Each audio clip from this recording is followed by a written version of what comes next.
Hello there, welcome to Yearly Reviews, the weekly web series reviewing the video games that I played for the year of 2020 because I had nothing better to do during a pandemic. So without further ado, let's jump right into this week's review. Supermassive Games is interesting to me. They started off making DLCs for games like Little Big Planet and Killzone, and then created games based off recognisable IPs from the UK such as Doctor Who and Walking with Dinosaurs, which makes sense as the company is actually based in Surrey. But then they made Until Dawn, which blew everything out of the water. Nearly everybody who played it at the very least enjoyed it and had high hopes for Supermassive, so they announced they were doing the Dark Pictures Anthology, 8 games which follow the same style of Until Dawn where every choice matters at the end. Currently there's 3 games that we know of: Man of Medan, which was good but not as good as Until Dawn, House of Ashes, which hasn't even been released yet, and the game we're looking at today, Little Hope. Little Hope begins when our 5 main characters, Andrew, Daniel, Angela, John, and Taylor, take a detour in the aptly named town of Little Hope in Massachusetts, which has become a ghost town since the 1970s.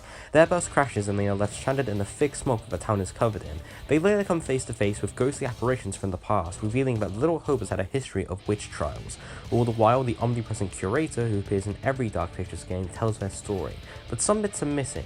That's where you come in, as you control every decision that the characters make, leading to many different endings if you're not careful enough. So first, let's look at how this game, looks. You can certainly tell that the devs put effort into these environments, models and textures as they seem very realistic and expectant of a AAA game. Speaking of AAA, we also have some very good performances. The voice actors do bring up some effort, with a notable one being Will Poulter, who plays our main character Andrew and is known for being in movies such as the Maze Runner series. But seeing as how this is a choice-based game, the most important part is the writing, and the writers certainly do a fine job at it. You certainly feel like your choices do indeed matter, and the choices you make are the difference between life and death. Also, they got rid of the tank controls from Man of Medan, so that's nice.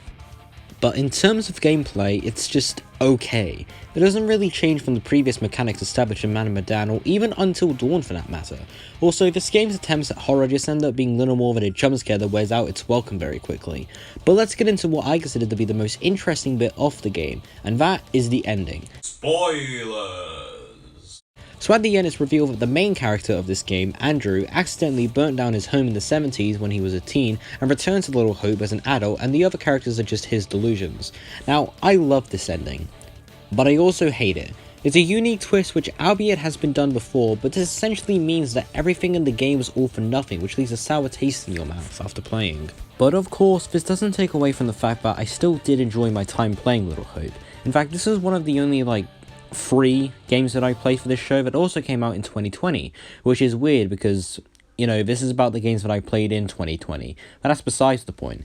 If you want a change in formula from Supermassive's previous games, you're in the wrong place, but it certainly is a strong game on its own, and although its attempts at horror are lackluster at best, it certainly is interesting, whether that be the premise, the ending, or even the choices that you make in the end. But still, I am excited for House of Ashes, and I have high hopes for the future of the Dark Pictures Anthology. Hey folks, thanks for sticking to the end of this review. If you like what you saw here, feel free to like, comment, and subscribe. I really appreciate you guys making comments on these videos. They make up my day and I read every single one of them. If you like what you saw here, feel free to look at the newest review and look at the latest review. And if you want to watch more, feel free to hit that bell so you know when a new review drops. See ya and thanks for watching.